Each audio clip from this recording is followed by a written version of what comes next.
প্রথমে জানিয়ে দিই, বড়বাজারে অগ্নিকাণ্ডের জেরে এই অমরতলা লেনে বিপজ্জনক বাড়িটি ভেঙে ফেলা হবে কিনা তা নিয়ে দুপুরের পর সিদ্ধান্ত নেবেন পুরসভার স্ট্রাকচারাল ইঞ্জিনিয়াররা।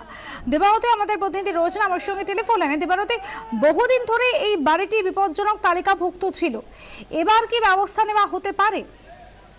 দেখো, দীর্ঘদিন ধরেই কলকাতা পুরসভার বিপজ্জনক তালিকার অন্তর্গত ছিল এই বাড়িটি এবং কলকাতা পুরসভার ইঞ্জিনিয়াররা যেরকম জানাচ্ছেন যে কটি বাড়ি অত্যন্ত ভয়ঙ্কর অবস্থায় কলকাতায় ছিল তার মধ্যে এটি অন্যতম। এই বাড়িটির দিকে দীর্ঘদিন ধরেই কলকাতা পুরসভার নজর ছিল, কিন্তু যে কারণে কলকাতা পুরসভার বিভিন্ন বাড়ি আটকে রয়েছে, এই বিপজ্জনক বাড়িগুলো, যে শরিকি গন্ডগোল, এই বাড়িটাও কিন্তু সেই সমস্যার কারণেই পুরসভা কোনো রকম পদক্ষেপ নিতে পারছিল না। পুরসভা আইন আনতে চলেছে, কিন্তু এর মাঝেই এই দুর্ঘটনা ঘটে গিয়েছে, এই আগুন লেগে গিয়েছে। আপাতত পুরসভার ইঞ্জিনিয়াররা যখন সিদ্ধান্ত নিয়েছেন যে বাড়িটির যা এই মুহূর্তে সিচুয়েশন, তাতে বাড়িটি পুরোপুরিভাবে আগুন নিভে গেলে পুরোটাই ভেঙে ফেলতে হবে। তবে দুপুরের পর যখন আগুন পুরোপুরিভাবে নিভে যাবে, স্ট্রাকচারাল ইঞ্জিনিয়াররা যাবেন, তারা গিয়ে একটু খতিয়ে দেখবেন এবং তারপরই ফাইনাল সিদ্ধান্ত নেবেন। তবে গতকাল রাতে যেভাবে আগুন লাগার ঘটনা ঘটেছে এবং তারপর এখনো পর্যন্ত বাড়িটির যে সিচুয়েশনে রয়েছে, তাতে কিন্তু প্রাথমিকভাবে ইঞ্জিনিয়াররা মনে করছেন যে এই বাড়িটিকে ভেঙেই ফেলতে হবে। অনুষ্মা, ধন্যবাদ দেবারতী। এই শহরকে অনুভূতিহীন, মানুষ মানবিকতা শূন্য, নইলে কি করে হয়? পথ দুর্ঘটনায় জখম পথচারীকে হাসপাতালে নেওয়ার নাম করে গাড়িতে তুলেও অভিযোগ উঠলেও কিছু দূর গিয়েই রাস্তাতে তাকে ফেলে দেওয়ার পথে মৃত্যু হলো আহত শেখ সেলিমের। পরে দেহ উদ্ধার করে পুলিশ। গতকাল রাতে টলিগঞ্জ সার্কুলার রোডে দুর্ঘটনায় জখম হন ওই পথচারী। বিক্ষোভের মুখে পড়ে তাকে হাসপাতালে পৌঁছে দেওয়ার প্রতিশ্রুতি দেন মিনিডোর চালক, কিন্তু সবার চোখের আড়ালে যেতে অমানবিক রূপ চালক খালাসের।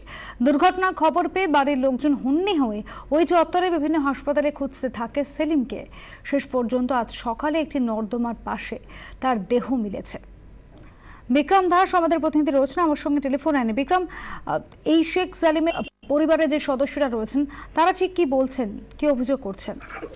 দেখো, শুধুমাত্র অমানবিক নয়, অমানবিকের সঙ্গে সঙ্গে একেবারে অপরাধমূলক ষড়যন্ত্র দেখতে পাচ্ছে এখানে পুলিশ আধিকারিকরা। কারণ গতকাল রাত্রি 10টা 10 নাগাদ মেমারিপুরের টালিগঞ্জ সার্কুলার রোডে এক পথচারী যার নাম শেখ সালিম, সে রাস্তা পার হচ্ছিল এবং সেই সময় একটা মিনি ডোর অত্যন্ত বেপরোয়া গতিতে দ্রুত গতিতে এসে এই শেখ সালিমকে ধাক্কা মারে। তারপরেই গুরুতর আহত হয়ে ওঠে এই শেখ সালিম। তখনই কিন্তু স্থানীয় বাসিন্দারা, এলাকাবাসীরা ছুটে আসে এবং এই গাড়িটিকে আটক করে এবং চালক এবং খালাসি দুজনকে আটক করা হয়। তাদেরকে মারতে পর্যন্ত যায় স্থানীয় বাসিন্দারা, কিন্তু চালক এবং খালাসি তখন তাদেরকে প্রতিশ্রুতি দেয় যে সেই চালক এবং খালাসি কিন্তু এই আহত ব্যক্তিকে হাসপাতালে পৌঁছে দেবে এবং তার যাবতীয় চিকিৎসা ব্যবস্থা তারা করবে। এবং সেই অনুযায়ী কিন্তু স্থানীয় বাসিন্দারা সেই গাড়িটিকে সেই মুহূর্তের জন্য ছেড়ে দেয়, চালক এবং খালাসিকেও ছেড়ে দেয়। কিন্তু যেটা জানা যায় যে তারপর থেকে কিন্তু এই শেখ সালিমের বাড়ির লোক বা পুলিশ আধিকারিকরা কেউ কিন্তু শেখ সালিমের কোনো হদিশ পাচ্ছিল না। বিভিন্ন হাসপাতাল, বিভিন্ন জায়গায় খোঁজ খবর চালানো হয় রাতভর ধরে, কিন্তু এখন তখনও কিন্তু কোনো রকম কোনো খোঁজ খবর পাওয়া যাচ্ছিল না।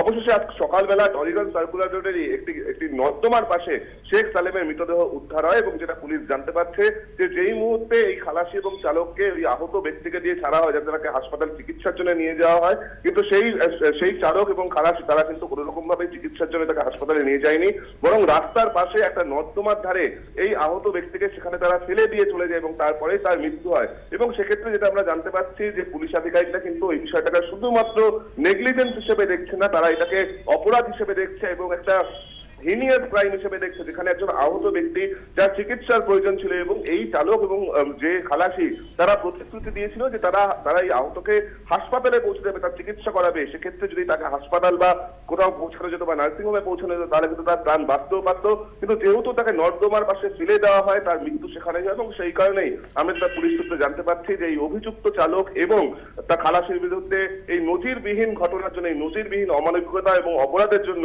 তাদের বিরুদ্ধে 302 ধারা অর্থাৎ খুনের অভিযোগে পুলিশ মামলা রুজু করেছে।